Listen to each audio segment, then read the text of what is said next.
Okay guys, we are here today, Bag a Corner, and we're going to do a product review. It's not on this Ryobi backpack blower, which belongs to my dad.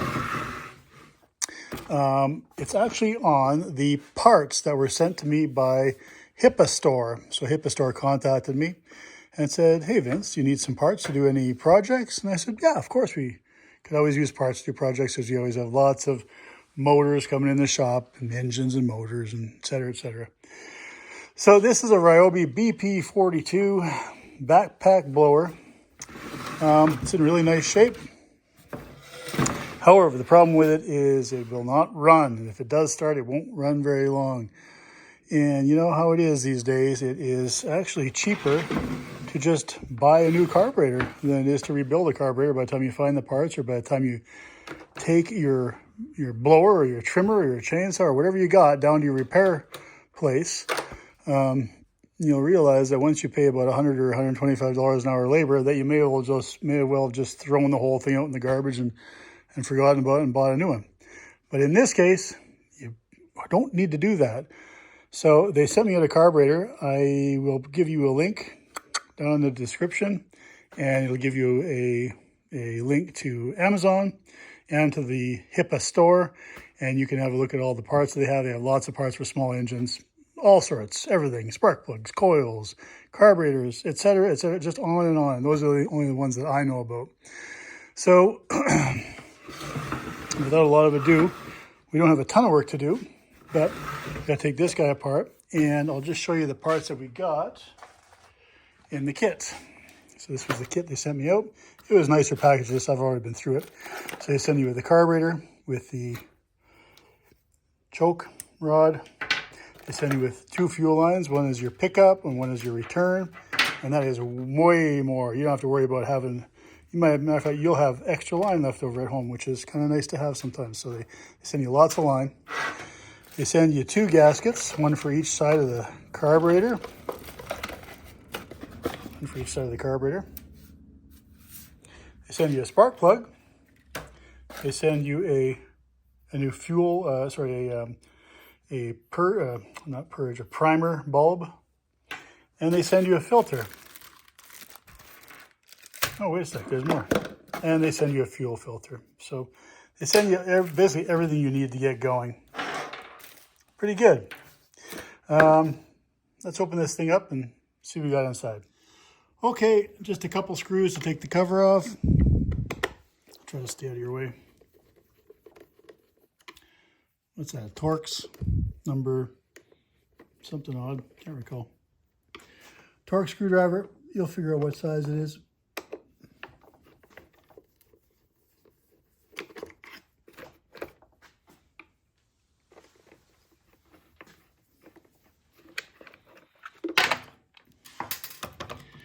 Filter cover, a pre-filter basically. Couple screws, cover, filter. Okay, baffle plate, same screwdriver, carb baffle.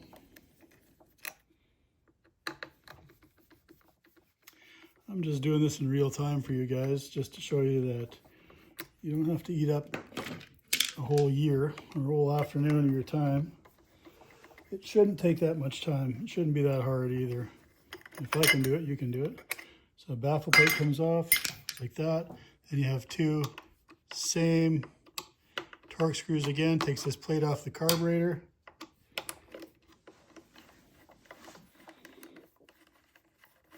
Try to keep track of your screws.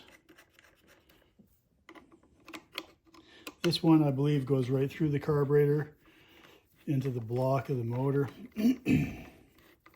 That's normally how they do it.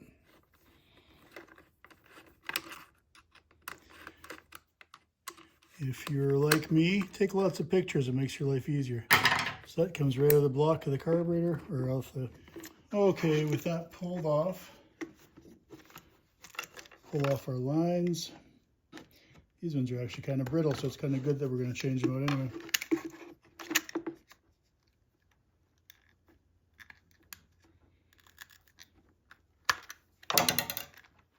If you're trying to save your lines, just be gentle with them, because they are usually kind of brittle. But because the kit comes with it, you don't really have to worry about that. So you got that. There, your carburetor comes off. So next thing, we'll change out these lines. We'll cut some new lines, and then we'll replace that carburetor. All right, so we need to change the lines out. So easy enough.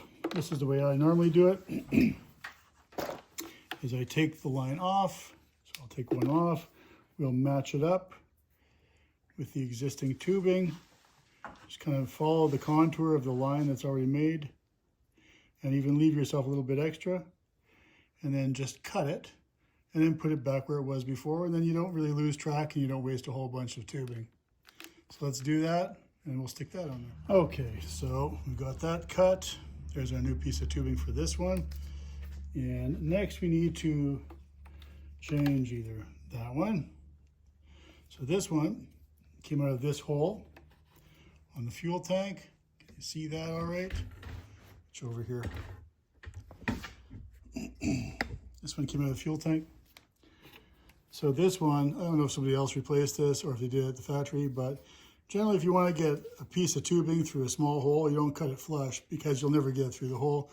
You cut it on a bit of a diagonal, and then you're just feeding half the tubing through the same size hole, and this doesn't make a difference because it's just a return line. And if it doesn't make a difference either way, as long as it's in the, as long as one of them's in the fuel and one's the return. So let's pull that one off. Same thing again. We'll just change it out with some new tubing, which, by the way, we can actually change this bulb because these bulbs get brittle, so we're going to change that bulb too.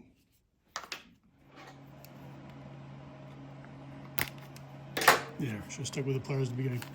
Pull that out. And stick your new bulb on. Probably this way. Just snaps in like that. And then this other hose, short hose, goes on the bottom over here. And this other hose right here goes on the longer fitting. Okay, we've got ourselves a piece of hose. It's going to go on this one right here. And like the other one, we're going to cut a bit of an angle on it with cutters so that we can go back in the hole again. Just go like that probably. We'll do it. Let's just test it. Does it go back in? Yep, it goes in. So what I have is a pair of these. I think they're called hemostats or something like that, which are really handy for reaching in if you have some really long needle nose pliers. Nice thing about these is they lock. So you can get them at your local, whatever, Harbor Freight, Princess Auto, etc. Get that pulled in there if you need to, which I can easily grab it. I can see in the tank. So anyway, that's those lines. So let's look at our other lines now. Okay, so the last line that you have is actually your fuel pickup line. Reach your finger in there, or like I say, you use a pair of needle nose pliers, or I believe they're called hemostats. You can reach in, grab a hold of it. They're nice, you can dig into the tank and grab it. There you go. There's your fuel filter, fuel line. We've got lots of line, as you know. So let's just make our lives easier. Cut that off. Pull the line through. There. Now let's just cut a new line to match the length of that one, plus a little bit. Okay, so because this one was originally attached to a fuel filter, you cut this, your new line, a wee bit long. Okay, let me back you up a bit. Cut this line a wee bit long so you can make yourself a little slice on this one to feed it through. So you end up with, see that, like that? Once you get it through, pull it out, cut it flush again, and then attach your filter to it. You don't have to leave it like that. So let's get that through. Just show you how easy that is. I can actually push it through with my hand, no problem, just like that. But again, use these guys. Reach in, pull it through.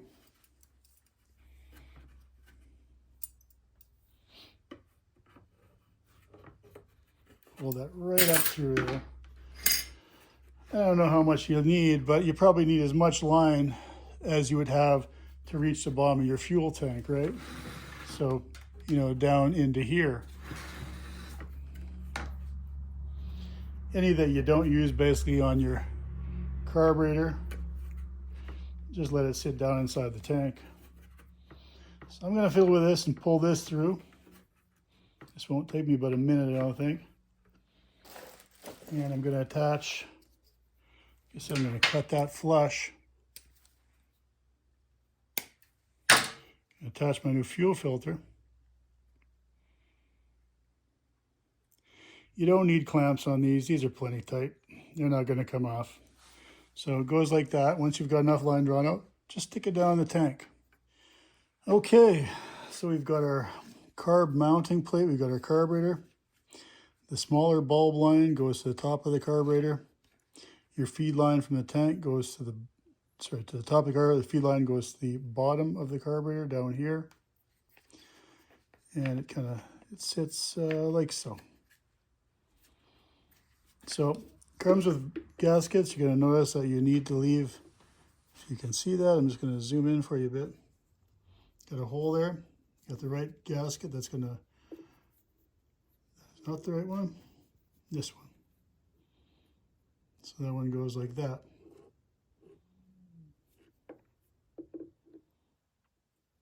See your hole through. Don't really need that to be there, because the only thing that this does is it operates your choke. But the other gasket doesn't fit on here, and this one does, so we're just going to leave it there.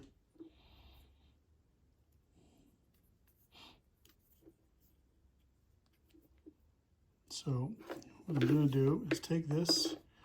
It's a bit of a fiddly process, but take this and you put it on here and put yourself a mount bolt through. I'm going to back you up a bit again. Put a mount bolt through, and you can run that through your hole like that. And then the other one through, if you can find it.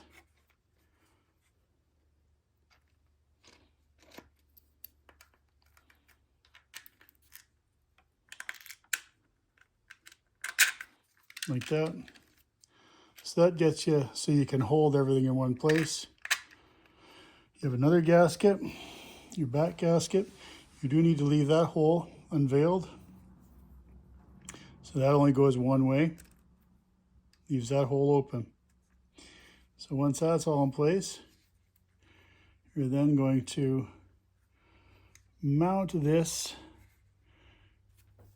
to the manifold. Don't forget that you also have your cable from whatever hole you removed that cable from, which I can't remember which one this one came from, but I'll figure it out. It's really only one of two holes, so mount it into one of them, see where it pulls it.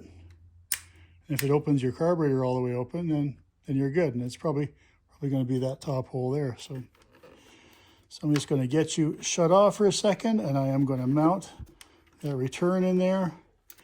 And then I'm going to mount this to the manifold, and then we'll carry on from there, because you probably don't want to watch me fighting with this. Okay guys, so we've got our hoses rooted. Make sure they're not pinched anywhere, just kind of follow them around. Make sure they're kind of laying nicely. They're not doubled over on each other. The other one went down here, which is kind of the whole reason I kind of wanted to get you off camera for a second, was so I could run this and push the hose down and kind of grab it with my hemostats and get that on there. Everything lines up nice. It's a bit fiddly, like I say, once you run the bolts into the block of the engine. It takes a bit of finessing and moving stuff around, but anyway, that's all of that buttoned up. Just that little bit where you didn't see me kind of off camera was, oh, I don't know, 2 or 3 minutes. So next thing, let's get our baffle plate on there. Once we got that on, we get our, what do we got? We're gonna filter that's our old filter, as you see. And you get kind of a pre-filter that sits over top of that. So let's get that baffle plate on.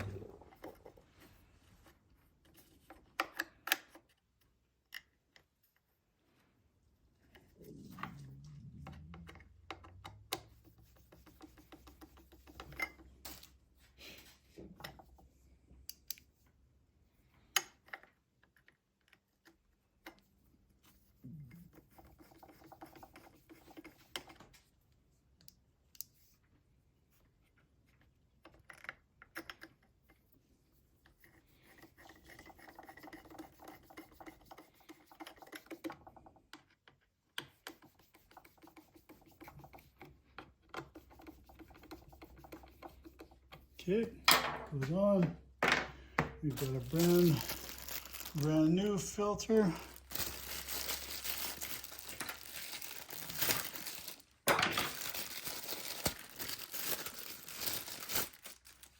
It's going to go one way or the other. Looks like it's that way. It's actually got a nice seal, nice soft rubber seal all around. That's going to go there. Pre-filter is going to go over that, like so, and then all we have to do last is just put our box back on. Like that. We're going to run our screws in, and then because we got a spark plug, we're going to put our new spark plug in as well. Okay, spark plug, and if you're ever wondering, you can always check your spark with your spark checker if you got one. I just use a regular spark checker. This connects to ground. This connects to the boot. Set your gap. You don't need it wide, just, you know, whatever. 20 thou gap, something like that. Change the plug. It's a 19 mil socket. Zoom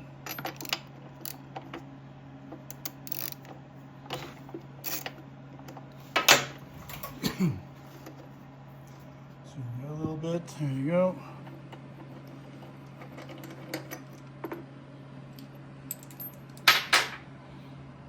That one is fuel soaked, so it wasn't running. It wasn't running well.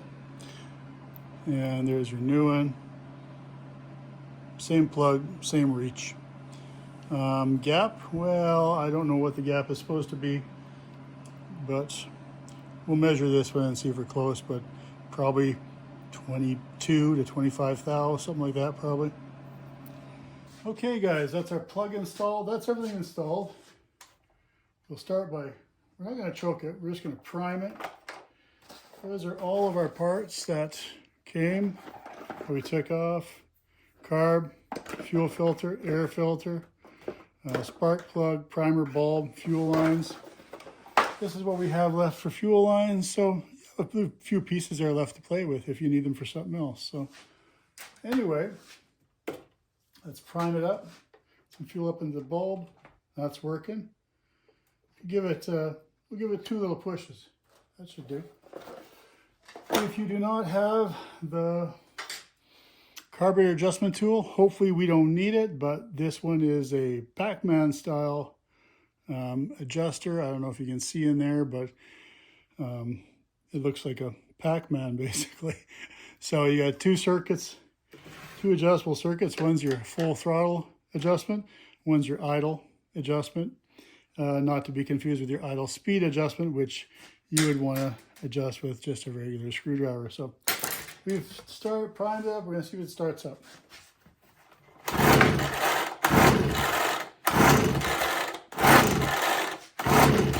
Okay, we're going to choke it then.